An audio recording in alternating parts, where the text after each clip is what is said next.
تو بیت اللہ کے مقام پر مٹی لینے کے لیے جبرائیل کو بھیجا.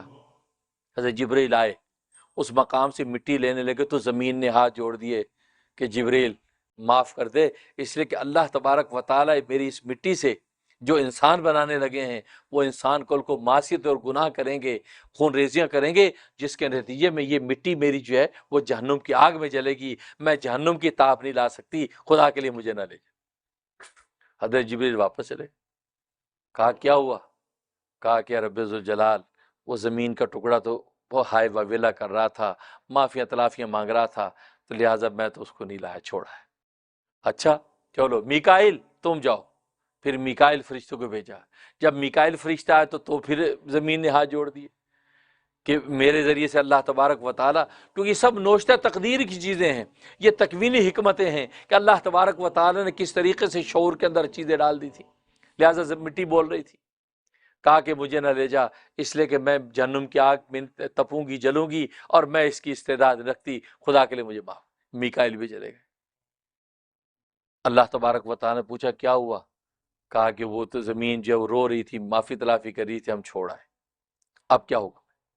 اللہ تبارک و تعالیٰ اسرائیل کو کہا کہ اسرائیل تم جاؤ.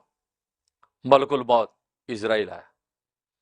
اسرائیل فرشتہ جیسے آیا تو بھی زمین کے اس ٹکڑے نے معافی تلافی کی, وہ وہائے وویلا کرنے لگے مجھے نہ لے جا, اس لیے کہ مجھ سے اللہ تبارک و تعالیٰ جو مخلوق بنانے لگے ہیں وہ مخلوق اللہ کی بغاوت اور معصیت سے کل جہنم کی آگ کے اندر جلے گی, تو میں اس کی تاب نہیں لا سکتی, خدا کے لیے مجھے. تو اسرائیل نے ساری بات سنی اور جھپٹا مارا اور لے کر بھاگا اور جا کے اللہ کے سامنے پیش کر. اللہ تبارک و تعالیٰ نے فرمایا کہ اسرائیل تو لے آیا, کیا معاملہ ہوا تھا؟ فرمایا کہ اسی طرح وہ ہائے وویلا کر رہی تھی, میں نے اس کی ساری بات سنی, لیکن تیرے حکم کو میں نے مقدم رکھا کہ تو کیا چیز ہے, تیرے مالک کا حکم ہے, تو کیا ہے, میں تو لے کے جاؤں گا, میں لے کے آیا. جھپٹا مارو لے. اس پر اللہ تبارک و تعالیٰ نے فرمایا اے اسرائیل, اے ملک الموت, تو اس زمین سے اس مٹی کو لے کے آیا ہے, اب اس کے اندر جو ہم روح ڈالیں گے, اس کو زندہ انسان جب بنائیں گے, اس کی روح کو قبض کرنے کا کام بھی ہم تیرے تجھے سونپیں گے, اس لیے کہ اس کو قبض کرنا بھی آسان کام نہیں. وہاں بھی ہائے وویلا کریں گے. ہر آدمی اپنی ماں کی زندگی مانگے گا, باپ کی زندگی مانگے گا, اپنی زندگیاں مانگیں گے جیسے آج ہوتا ہے. تو ملک الموت سے معافی تلافیہ کرتے کہ یار نہ لے جا, لیکن ملک الموت کسی کا ہائے وویلا نہیں سنتا, جو لمحہ آ گیا جل کر روح قبض کر کے لے جاتا, کیونکہ اس کے تیرے اندر یہ خوبی اور صلاحیت ہے کہ تو حکم کی تابعداری کرے گا تو کسی کے ہائے وویلا کو نہیں سنے گا. اور وہی ہوا کہ آج تک ملک الموت کسی کے ہائے وویلے سے متاثر نہیں ہوتا, جو لمحہ رکھا ہے اس وقت میں روح پرواز ہو جاتی. اس طریقے سے آدم علیہ السلام کی مٹی لائے گی اور اس پہ 40 دن بارش برسی, 40 دن, کیونکہ خمیر بنانا تھا, گارا بنانا تھا. لکھا کہ 39 دن غم کی بارش برسی, ایک دن خوشی کی بارش برسی.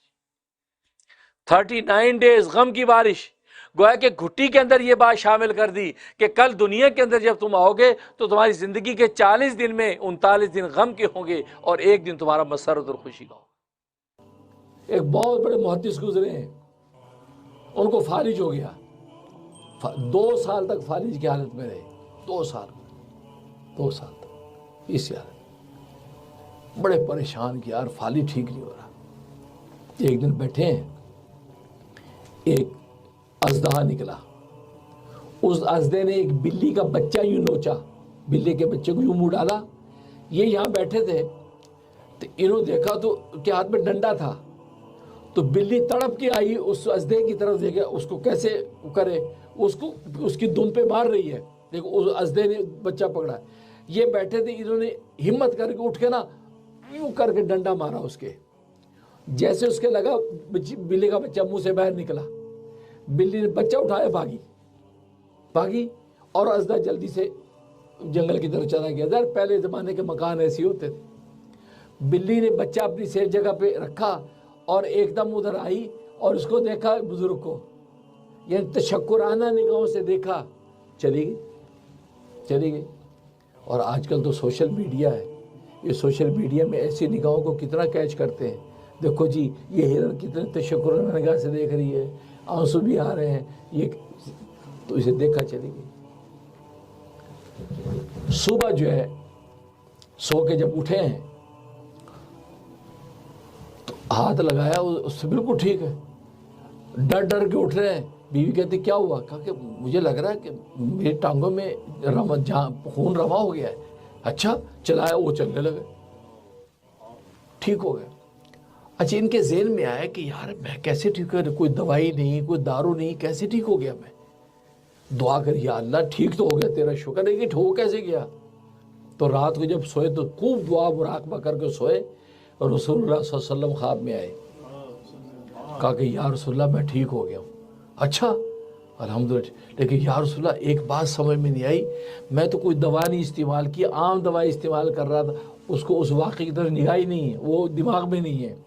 تو لیکن میں کوئی ایسی خاص دوا استعمال نہیں کہ میں خود ہی ٹھیک ہو گیا. کیسے ٹھیک ہو گیا؟ فرمایا کہ جس بلی کے بچے کو تم نے چھڑایا تو اس بلی نے دعا کی تھی، اللہ تبارک و تعالی دعا تیری قبول کر لی. اللہ اکبر. بلی نے دعا کی. تو آج سمجھتے ہیں ہم جانوروں کا، جانور دعائیں کرتے ہیں. اسی اولیاء اللہ کہتے ہیں جانوروں سے جب پیار کرو گے، خیال کرو گے، تو یہ جانور آپ کے لیے دعا کرتے ہیں اور اللہ تبارک و تعالیٰ کی وہ دعا رد نہیں ہوتی. کہا کہ اس بلی نے اللہ کے دربار میں تیرے لیے دعا کی، یا اللہ جس نے میرے بچے کو بچایا یار تو اس کو بھی صحت دے دے، جو اس کی تکلیف دور کر دے. اللہ تبارک و تعالیٰ اس کی دعا قبول کر تمہیں صحت دے دے. تو کہنے کا مقصد یہ ہے کہ یہ ایک الگ نظام ہے، سب اللہ تبارک و تعالیٰ کے تصرف سے چلتا ہے. ویڈیو کے نیچے سبسکرائب کے بٹن پہ کلک کریں، بیل کے آئیکن پہ کلک کیجئے تاکہ ہر نئی ویڈیو کی نوٹیفیکیشن آپ کو مل جائے. اللہ اکبر. حضرت یونس علیہ السلام جب کشتی میں بیٹھے ہیں، اب کشتی طغیانی آ گئی، کشتی ڈگمگانے لگی. تو ملا نے کہا کہ لگتا ہے کہ کشتی کے اوپر کوئی بھگوڑا غلام آ گیا ہے، اپنے آقا کو چھوڑ کے کوئی غلام آ گیا ہے اس کے اوپر، تبھی یہ کیفیت حالت پیدا ہو گئی ہے. اب وہ کون ہے جی؟ حضرت یونس علیہ السلام نے سوچا کہ وہ تو میں ہی ہوں، میں اللہ کے امر ثانی سنے بغیر نکل آیا ہوں. کہا کہ میں ہوں. کہا نہیں حضرت آپ کیسی بات کر رہے ہیں؟ نہیں میں ہی ہوں. قرآن اندازی کی، حضرت یونس علیہ السلام کا نام نکلا. کہ ہے لوگوں نہیں حضرت یہ لگتا غلط، دوبارہ کرو، دوبارہ قرآن اندازی کی، پھر بھی ان کا نام نکلا. اب سب لوگ حیران کہ آپ تو اللہ کے نیک پارسا آدمی ہیں اور وقت کے پیغمبر ہیں، نینوا کی بستی کے آپ تو نبی ہیں، یہ کیا بات ہے؟ کہتا میں میرا ہی نام ہے، میں ہی بگڑا غلام ہوں. کیونکہ سارا قصہ تو ان کو پتا تھا کہ جو صورتحال تھی. تو قرآن میں اللہ نے ان کی ایک ادا تک کو ذکر کیا. تیسری مرتبہ پھر قرآن اندازی کی، پھر بھی ان کا نام نکلا. اب لوگوں کو سمجھ میں نہ آیا کہ یہ کیا ماجرا ہے. جیسے یونس علیہ السلام نے فیصلہ کیا کہ میں ہی وہ بغیر غلام ہوں، اپنے آقا کی سنے بغیر بھاگ آیا ہوں. یہ کہہ کے آپ نے جو ہے چھلانگ مار دی. جیسے دریا میں چھلانگ ماری، ادھر آقا تو خود بھی دیکھ رہا سارا نظارہ. مچھلی پہلے سے مقرر کر دی، ویل مچھلی کو کہا اس کو اپنے پیٹ میں لے لے، خبردار نہ ہڈی ٹوٹے، نہ جلد کو نقصان پہنچے، نہ کوئی زخم آئے، اس کو اپنے پر محفوظ کر لے. گویا کہ اللہ تبارک و تعالی نے جو عتاب ظاہر کرنا تھا اس کی بطور سزا کے طور پہ وہ مچھلی کے پیٹ کو ایک جیل بنا دیا کہ چند دن اس کے اندر آپ رہیں گے بھائی، کیونکہ آپ نے امر ثانی سنا نہیں اور بستی والوں کو کہہ کے نکلا ہے. اتنی جلد بازی کی. قرآن نے ایک ایک چیز کو واضح کر دی. اور مچھلی پیٹ میں، اور مچھلی بڑی تیزی سے تہ کے اندر اتری ہے. نیچے تہوں میں جا کے آپ نے پھر یہ کلمات پڑھے ہیں. اس لیے علماء فرماتے ہیں یہ کلمات ہیں، آپ اپنے ان گناہوں کے بارے میں جو آپ جانتے ہیں یا نہیں جانتے ہیں، بس ان کلمات کا ورد شروع کر دیں. اللہ تبارک و تعالیٰ جب آپ کے گناہوں کو معاف کر دیں گے تو آٹومیٹکلی آپ کی زندگی کے سارے کونے خود بخود درست ہو جائیں گے. لہذا یہ سورہ یونس کی یہ جو آیت، یہ حضرت یونس کی یہ جو دعا ہے، لا الہ الا انت سبحانک انی کنت من الظالمین، اہل دل فرماتے ہیں کہ ہر نماز کے بعد 126 مرتبہ 126 ٹائم جب دعا آپ کرنے لگیں، آپ 126 دفعہ پڑھ کے اس کے بعد آپ دعا کریں، آپ کی دعا اللہ تبارک و تعالی رد نہیں کریں گے. خود نبی نے فرمایا کہ یہ آیت کریمہ پڑھ کے جو دعا کرتا ہے اللہ تبارک و تعالی اس کو رد نہیں فرماتے، اس کی دعا قبول ہو جاتی ہے. جو مانگا جاتا ہے اس کے ساتھ اللہ تبارک و تعالی عطا کر دیتے ہیں. تو آج اگر ہماری زندگی کے اندر جو نشیب و فراز ہیں، جو مسائل کوئی قانونی ہیں، کوئی آئینی ہیں، کوئی جسمانی ہیں، کوئی نفساتی ہیں، معاشرتی ہیں، خاندانی ہیں، ہر آدمی کے ساتھ پرابلمز ہیں، وہ سوچے کہ یہ میرے اپنے کسی عمل کا رد عمل ہے، اب وہ عمل کیا ہے مجھے کچھ پتہ نہیں جس وجہ سے ہے، لہذا اللہ تبارک و تعالیٰ سے رجوع کروں۔ جیسے خود سرکار دو عالم صلی اللہ علیہ وسلم نے عملاً ہمیں یہ تعلیم دے دی کہ طوفان، آندھی، زلزلے کی صورتحال دیکھتے ہیں تو جلدی سے مسجد کی طرف نماز کے لیے دوڑتے ہیں۔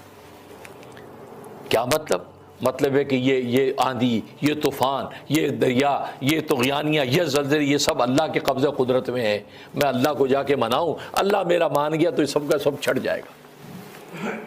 آج یہ ذوق پیدا کرنے کی ضرورت ہے، جب خدا نہ خاصہ ایسی صورتحال پیدا ہو فوراً مصلی پہ اللہ اکبر کر کے 2 رکعت نماز حاجت کے لیے کھڑے ہو جائیں۔ یا اللہ ہم تیرے قدموں میں سجدے میں گریں کہ اللہ کے قدموں میں آپ کا سر ہوتا ہے، اور اس کے بعد آیت کریمہ لا الہ الا انت سبحانہ کہہ کے اپنے اقرار کریں۔ اللہ تبارک و تعالیٰ جب آپ سے راضی ہو گیا تو آٹومیٹکلی آپ کے عمل کا جو رد عمل ظاہر ہونے والا تھا اللہ تبارک و تعالیٰ خود دور کر دیں گے۔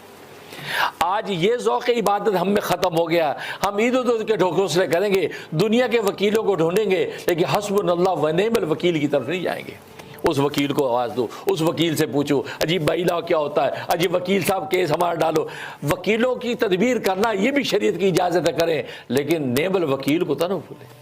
آج نعم الوکیل کی طرف دیکھتا کوئی نہیں، دوسرے سارے وکیلوں کو فیسیں دے کے وہ بغیر فیس کے بیٹھا ہے۔ حسبنا اللہ و نعم الوکیل، سب سے بہترین میں وکیل ہوں، میری طرف تو آؤ، میں دنیا کے وکیلوں کو تدبیریں سمجھاؤں گا، میں ان کو گائیڈ کروں گا، میں ان کو فتح کے راستے پہ لگاؤں گا، تم میری طرف تو آؤ۔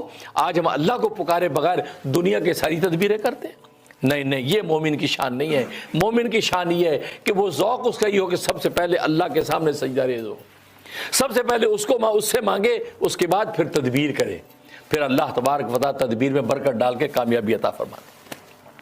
تو لہذا آیت کریمہ تو سب سے پہلے اپنے آپ کو مجرم قرار دے کہ دنیا میں جو فساد ہے میری وجہ سے ہے، بس۔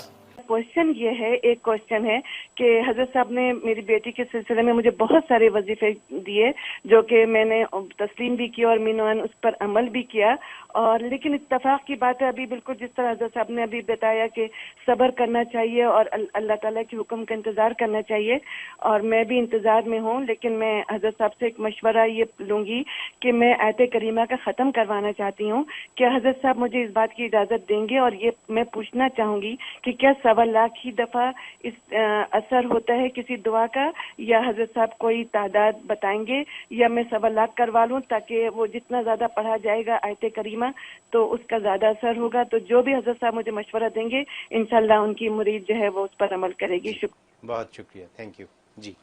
ماشاء اللہ آپ کے حسن ظن کو قبول فرمائے، اور واقعی مجھے امام غزالی اور یہ شیخ عبد القادر جیلانی رحمۃ اللہ علیہ کے نقش قدم پہ چلنے کی توفیق عطا فرمائے، اور انہی اکابر کے ساتھ کل روز آخرت میں ہمارا حشر ہو، اور دنیا میں اللہ مجھ سے خوب کام لے لیں۔ اللہ نے آپ کو جو ہے وہ دیا، ایک محبت اور عقیدت دی ہے، اس میں اللہ مزید اضافہ کرے، اور مجھے بھی اس قابل بنائے کہ واقعی میں آپ حضرات کے لیے علم و معرفت کا مینار بن جاؤں۔